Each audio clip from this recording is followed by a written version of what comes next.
Assalomu alaykum, hurmatli tinglovchilar. Ya'ni bugungi mavzuyimiz mevali bog'larda uchraydigan kuyalar biologiyasi va ularga qarshi kurash usullari mavzusida. Ya'ni respublikamizda mevali bog'lar juda katta maydonni tashkil etilib, ya'ni hozirgi kunda bizning respublikamizda eng ko'p ekiladigan, ya'ni hosildorligi yuqori bo'lgan olma yoki urug' mevalilarga kiruvchi boshqa behi, nok kiradi. Ya'ni respublikamizda hozirgi kunda ya'ni ko'plab eski bog'larning o'rniga yangi intensiv bog'lar tashkil etilmoqda.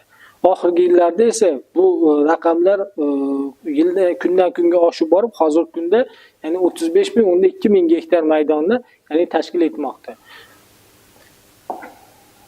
Ya'ni asosan mevali bog'larda, ayniqsa urug' mevali bog'larda zararkunandalar ulardan himoya qilishda bog'da uchruvchi kuyalar juda katta rol o'ynaydi. Bu zararkunandalarga qarshi kurash choralarini o'z vaqtida olib borilmasa, ya'ni shu hosildorlikni kamayishiga, ayniqsa sifati buzilishiga, nostandартный bo'lishiga, ya'ni sababchi bo'ladi.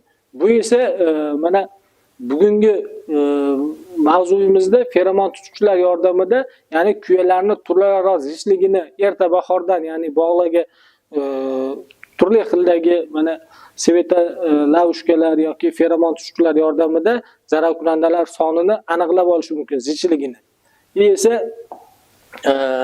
ya'ni Toshkent viloyati sharoitida ayniqsa kuyalarni 7 ta turi hozirgi kunda uchrab zarar keltirmoqda. Bularni eng ko'p uchraydigani, ya'ni olma tog'oldi hududlarda olma meva kuyasi juda ko'p zarar keltiradi.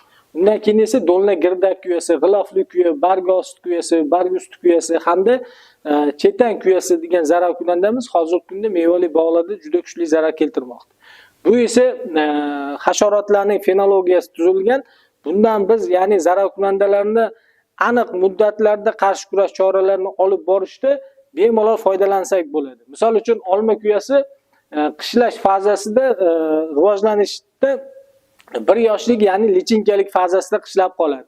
Ya'ni qishloqdan chiqib eng zarar keltiradigan mevali daraxtni bargiga kuchli zarar keltiradigan davri, ya'ni may oyini hamda iyun oyining 2-dekadasiga to'g'ri keladi. Biz qarshi kurash chorasida aynan ana shu vaqtda kurash chorasini amalga oshirsak, zararkunandaning sonini keskin kamaytirishga olib keladi.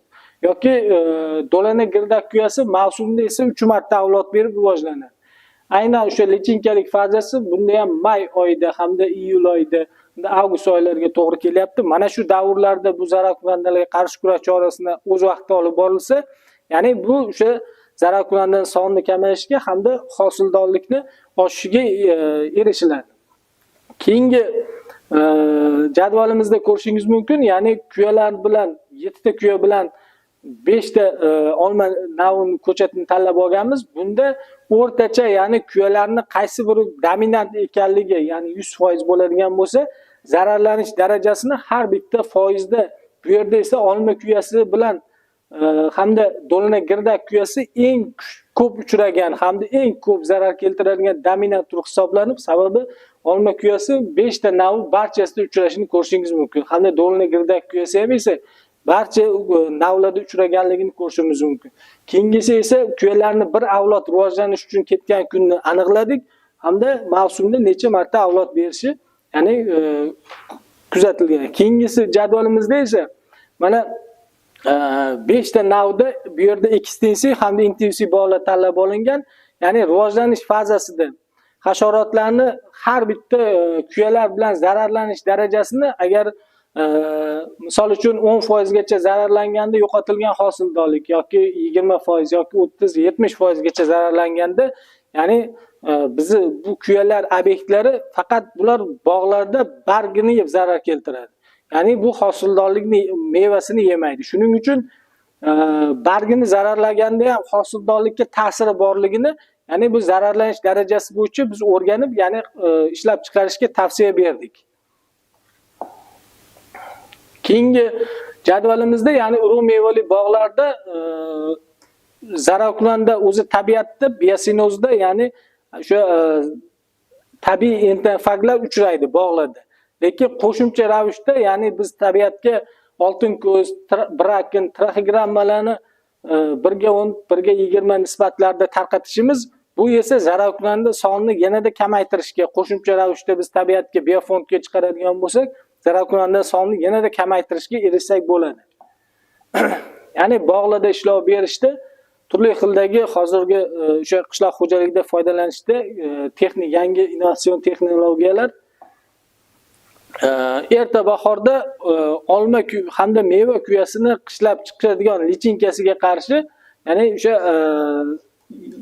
fevral oylarida ya'ni ishlov berilsa, ya'ni qishlov qalqon ostidagi lichinkasiga bu esa zararkunandadan sonini kamaytirib, samaradorligi esa 45-kunga kelib 92% gacha, ya'ni samaradorlikka erishilgan.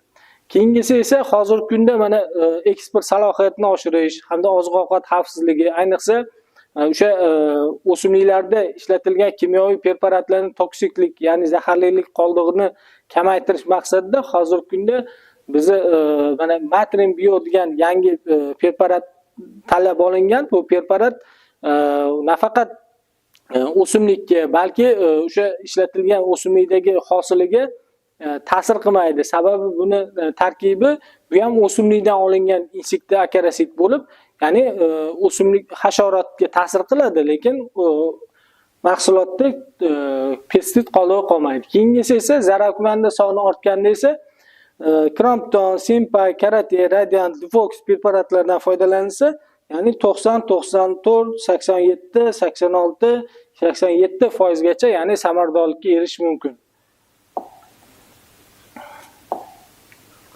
Ishlab chiqarishga ya'ni tavsiyalar, ya'ni agroversionozda kuyalarga oila vakillarida bioekologiyasi rivojlanish bosqichida va zarar yetkazish miqdor mezorini hamda turlararo populyatsiya zichligi hisobga olgan holda, ya'ni oxirgi 3 yilda foydalanilgan kimyoviy preparatlardan takroriy foydalanmaslik hamda guruhlarga bo'lish, zararkunandalarning tabiiy boshqarish imkonini berish. Ya'ni urug' mevali bog'larda, ya'ni olma, nok, behi daraxtlarini yosh va ozuqaga bo'lgan talabidan kelib chiqqan holda Master 13-40-13 hamda gektarga 1,5-2 kg ham Tekamix Max preparatini esa 1-1,5 litr sarf me'yorda gektarga oziqlantirish. Bu esa eksportbop mahsulot olish uchun yangi avlod biologik asosli va zararkunandalar rezistenslik xususiyatini shakllantirmaydigan kimyoviy vositalarni qo'llash, biofondga qo'shimcha ravishda esa oltin ko'zni 1/10, brakinni 1/10 nisbatda, traxigrammani esa 1-1,5 gram tarqatish tavsiya etiladi. Zararkunanda soni ortganda esa tabiatga bezarar bo'lgan, ya'ni Radiant, Lufox, Matrin, Crompton yangi avlod insektisidlarni ishlatish tavsiya etiladi. E'tiboringiz uchun katta rahmat.